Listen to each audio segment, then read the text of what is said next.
Hi there! Are you tired of feeling beside yourself? Is your shadow out of control, hurting others, and just generally ruining your life? Well, boy, do I have the product for you. Introducing the brand new one-of-a-kind Shadow Work Wand 3000. With one wave of the wand, all your shadow work will be done. No self-reflection or inner work needed. Just a wave and your shadow will stop destroying you and your whole life. Now I know it sounds hard to believe. That's why I brought my friend Marty here to explain to you how it worked in her life. Tell us about it, Marty. Hi, I'm Marty. I went from one day projecting, deflecting, depressed and living in denial, and the next I was blessed, happy and never stressed out again. Nothing can bother me now. If someone says they have a problem with me, I don't take it personal. I address it instead of hiding my dreams and desires out of toxic shame. Now I'm honest about it. You see, I live out in the open, not in the shadows. I am blessed and I am free, and there's nothing about me that I'm scared for others to see.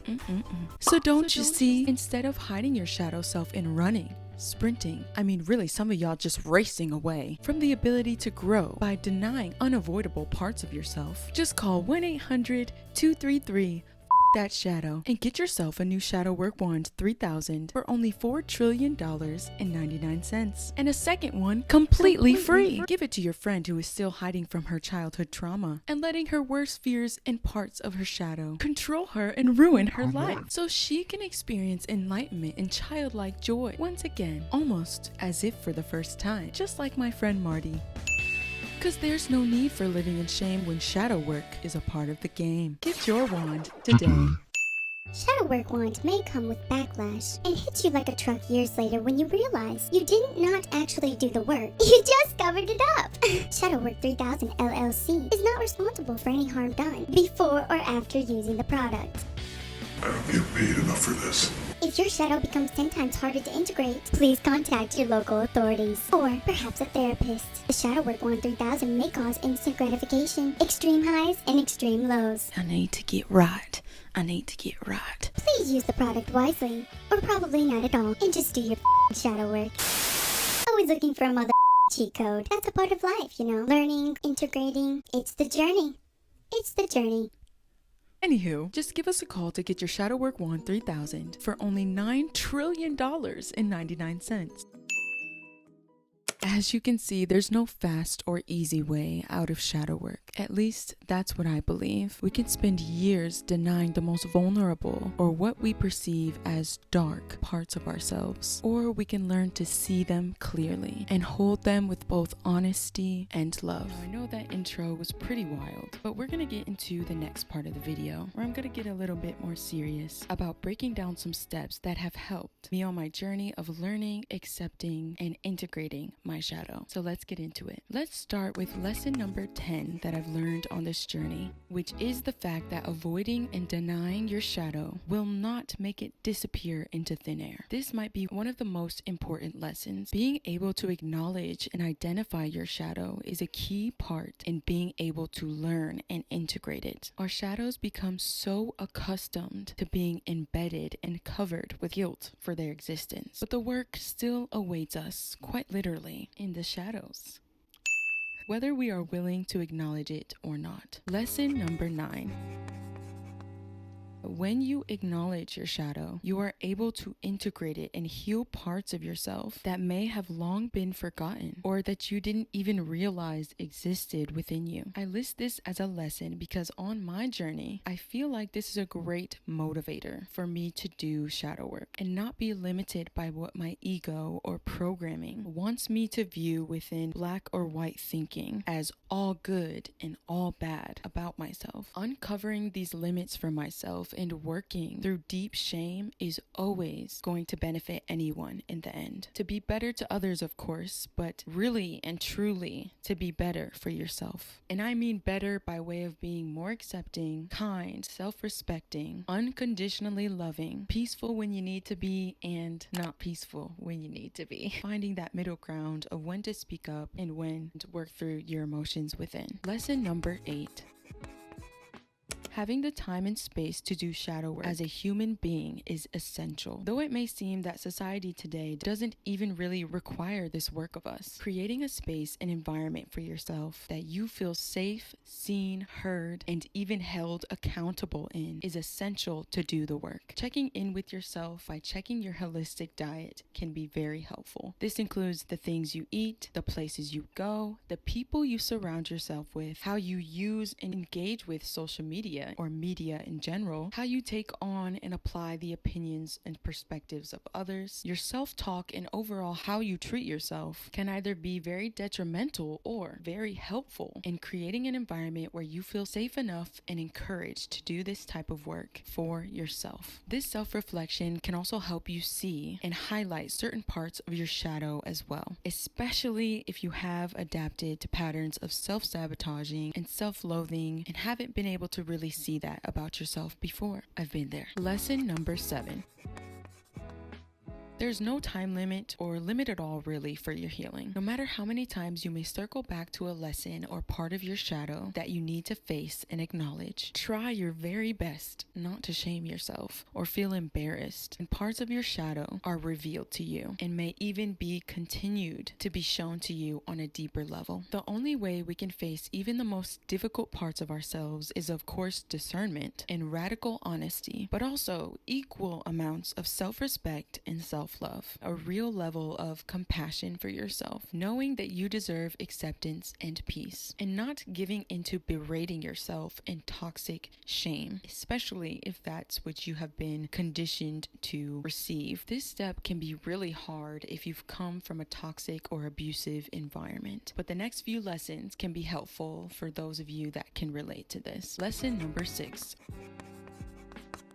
Everybody has a shadow. No matter how perfect and beautiful we may curate our lives to look on the internet, and no matter how cordial and sometimes passive-aggressive and friendly we may be taught to be in social environments like school, work, or family dynamics, we each have our own shadow that is waiting to be acknowledged and parts of ourselves that are waiting to be accepted and even integrated into our present reality. We cannot use material and physical things to cover up what the shadow fears and deep down believes that we may lack. The only way through is to face it and come to terms with its existence. A word of advice that is easier said than done at times: to not run from your triggers. The more we acknowledge when we are triggered, we can begin to recognize what it feels like in our body, and then we can begin to develop tools to better cope and work through them with both self-awareness and self-kindness. And although we can't control when we are triggered, we can learn to control our reactions to them by developing skills and inner and even outer tools to communicate healthily with others and with ourselves as we work through them. Lesson number 5.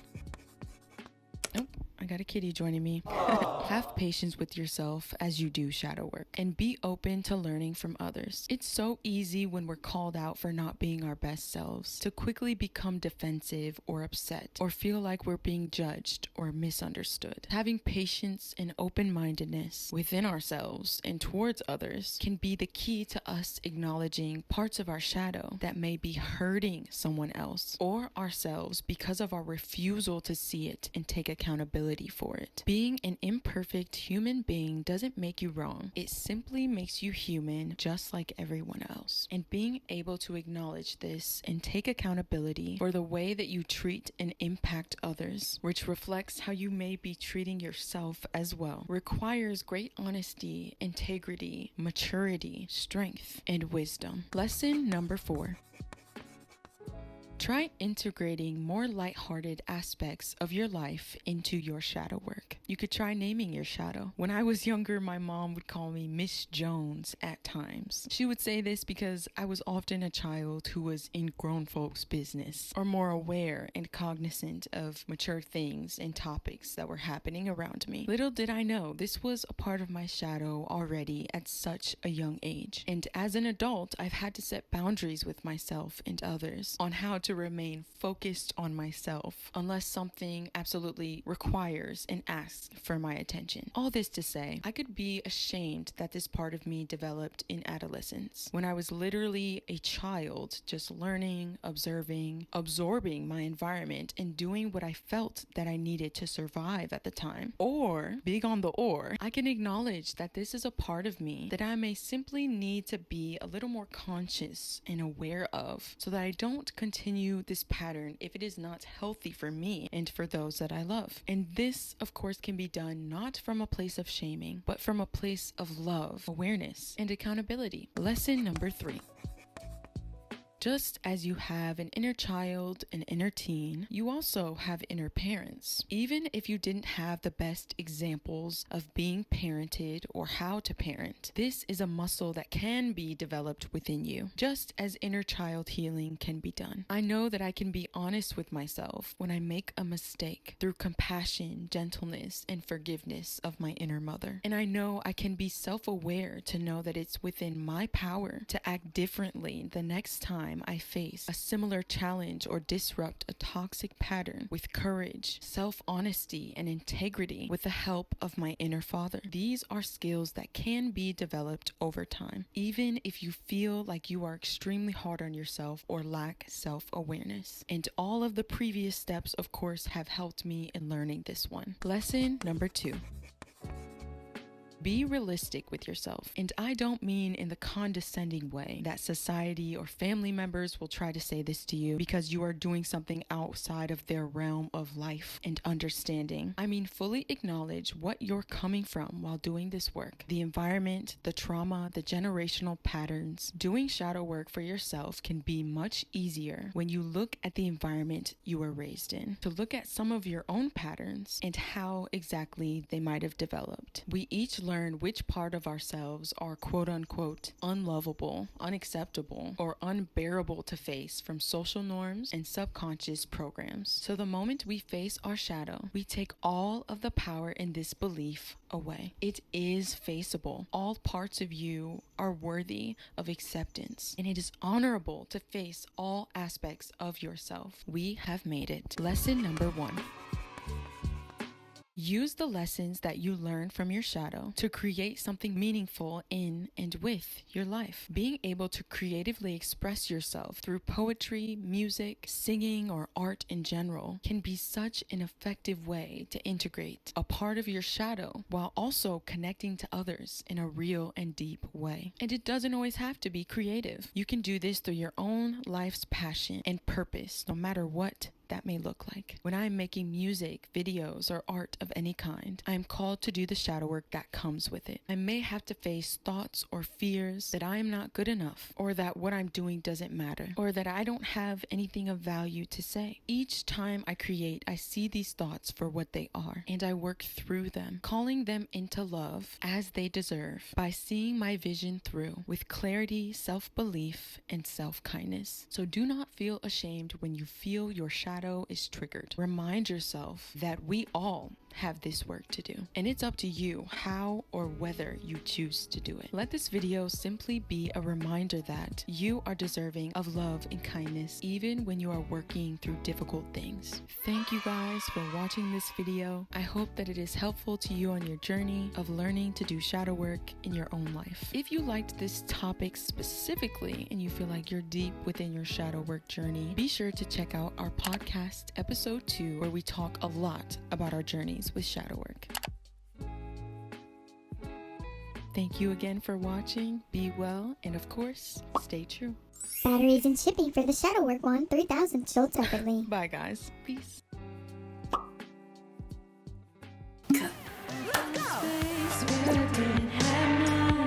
I found light where there was no sun.